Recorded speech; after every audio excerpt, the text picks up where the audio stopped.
وفقهه في الدين صدق الله কোরআনে কারীমের আয়াত একটা পড়া হয়েছে, পাশাপাশি ইবনে মাজাহ শরীফ থেকে একটা হাদিস নেওয়া হয়েছে।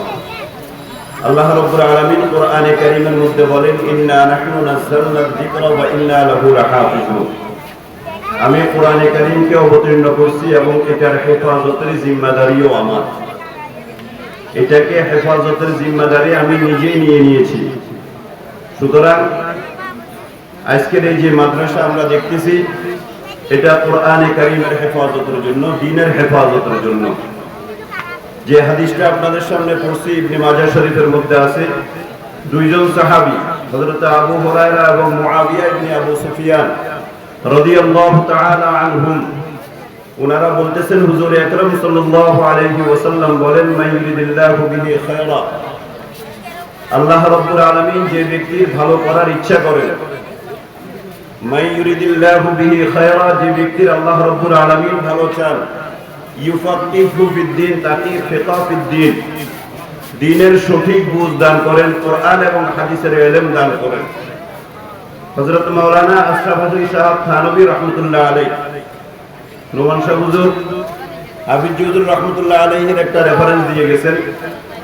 আমি আমার হাদিসের রেফারেন্স দিয়ে বলতেছি যে আশরাফ আলী সাহেব থানভী রাহমাতুল্লাহ আলাইহি এই হাদিসের ব্যাখ্যার মধ্যে বলেন যে আল্লাহ রাব্বুল আলামিন যদি কোনো ব্যক্তির ভালো চান, তাকে ফিকহ ফিদ্দীন, দ্বীনের সঠিক বুঝ দান করেন, কোরআন এবং হাদিসের ইলম দান করেন, মুহাদ্দিস বানান, মুফতি বানান, মুফাসসির বানান, বড় খতিব বানান, বড় তাকরীর করনেওয়ালা বানান।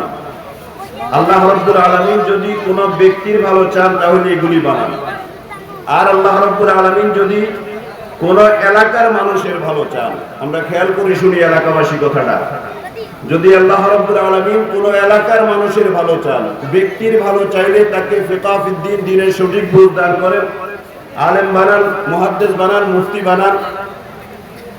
এটা ব্যক্তি কেন্দ্রিক একজনের। আর যদি আল্লাহ রাব্বুল আলামিন কোন এলাকার মানুষের ভালো চান, এবার বলেন তো ব্যক্তি বড় না এলাকা বড়? আবার বলি, ব্যক্তি বড় না এলাকা বড়? ব্যক্তির ভালো চাইলে তাকে দ্বীনের সঠিক বুঝ দান করেন, কোরআন এবং হাদিসের ইলম দান করেন। আর যদি কোন এলাকার মানুষের ভালো চান, তো আল্লাহ রাব্বুল আলামিন, আমার কথা না, আশরাফ আলী সাহেব থানভী রাহমাতুল্লাহ আলাইহির কথা, ওনার ব্যাখ্যা আমি কোন কিতাবের মধ্যে পাইছি। যদি বলেন যে হুজুর কোন কিতাবে পাইছেন, এই মুহূর্তে বলতে পারবো না। বাকি কিতাবের মধ্যে পাইছি ওনার লেখা, ওনার কথা।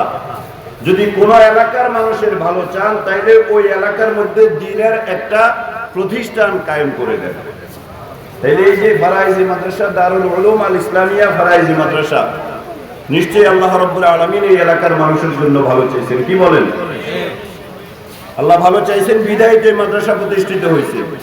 আল্লাহ রাব্বুল আলামিন এই এলাকাকে আলোকিত করবেন, এটা আল্লাহ রাব্বুল আলামিনের ইচ্ছা হয়েছে। কোরআনে কারীমের সূরা ইব্রাহিমের 2 নম্বর আয়াত, কিতাবুন আনজালনাহু ইলাইক লিতুখরিজান নাস মিনাজ যুলুমাতি ইলান নূর, আমি এই কোরআনে কারীমের মাধ্যমে মানুষকে অন্ধকার জগৎ থেকে আলোর জগতের দিকে নিয়ে আসব। তাহলে আল্লাহ রাব্বুল আলামিন এই এলাকার মানুষের ভালো চাইছেন বিধায় আল্লাহ রাব্বুল আলামিন এই এলাকার মধ্যে দ্বীনের প্রতিষ্ঠান কায়েম করে দিয়েছেন। ইনশাআল্লাহ আমরা দোয়া করি আমরা থাকবো না। আমরা যারা কথা বলতেছি, আমরা যারা কথা শুনতেছি, আমরা কেউ এক সময় থাকবো না, কিন্তু এই প্রতিষ্ঠান আমরা দোয়া করি আল্লাহ রাব্বুল আলামিন কিয়ামত পর্যন্ত এই প্রতিষ্ঠানকে কায়েম ও দায়েম রাখেন। পাশাপাশি নোমান শাহ হুজুর যে দোয়াগুলি করে গেছেন অত্যন্ত সুন্দর ভাষায়, সবগুলি দোয়া আমিও হুজুরের সাথে সুর মিলিয়ে একই সুতা গেঁথে আমিও দোয়াগুলি করে যাই। আল্লাহ রাব্বুল আলামিন যেন এই প্রতিষ্ঠানকে কায়েম করেন, এই প্রতিষ্ঠানকে দীর্ঘস্থায়ী করেন। এই প্রতিষ্ঠানের যারা খেদমত করবেন, যারা ছাত্র হিসাবে সামনে বসবেন, যারা অভিভাবক আছেন, আবার যারা শুভানুধ্যায়ী যারা আছেন, যারা হিতাকাঙ্ক্ষী আছেন, প্রত্যেকের জন্য আল্লাহ খায়রের ফয়সালা করেন। আল্লাহ এই প্রতিষ্ঠানকে কিয়ামত পর্যন্ত কায়েম ও দায়েম রাখেন। ওয়া আখিরু দাওয়ানা আলহামদুলিল্লাহি রাব্বিল আলামিন। ওয়াসসালামু আলাইকুম ওয়া রাহমাতুল্লাহি ওয়া বারাকাতুহু।